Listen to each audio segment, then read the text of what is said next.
হে যুবক ভাইয়েরা, আল্লাহকে ভয় করুন। ওই ভয়াবহ দিবসের কথা স্মরণ করুন, যেদিন আপনার জীবনে সব সুখ ও আনন্দ বিলাসকে ধূলিসাৎ করে দেবে। সেই দিনের কথা স্মরণ করুন, যেদিন আপনি হবে নির্জন কবরের একা বাসিন্দা। সেদিনের কথা স্মরণ করুন, যেদিন আপনার সন্তান সন্ততি, স্ত্রী, পরিবার, আত্মীয় স্বজন, পাড়া প্রতিবেশী, ধন সম্পদ, বন্ধু বান্ধব সব কিছু থেকে আপনি বিচ্ছিন্ন হয়ে যাবেন।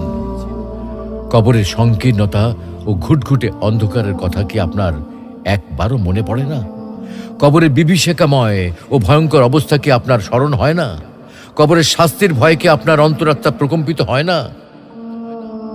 মুনকার নাকির ফেরেশতার দয় প্রশ্নের সঠিক জবাব কি আপনি দিতে পারবেন? একথা একবারও কি ভেবেছেন? অনুরূপভাবে কবরের অপুরন্ত সুখ ও অনাবিল শান্তির কথা কখনো কি আপনার হৃদয় পটে জাগ্রত হয় না? তাই বলছি, হে যুবক ভাইয়েরা, আর দেরি না করে দ্রুত ছুটে আসুন মহান আল্লাহ রাব্বুল আলামিনের বিশাল ক্ষমার দিকে, মহান আল্লাহ রাব্বুল আলামিনের রহমতের দিকে, মহান আল্লাহ রাব্বুল আলামিনের অনুগ্রহের দিকে। মহান আল্লাহ রাব্বুল আলামিন আপনাদেরকে বলছেন, তবু কি তারা আল্লাহর কাছে তওবা করবে না এবং তার কাছে মাপ চাইবে না? আল্লাহ অত্যন্ত ক্ষমাশীল,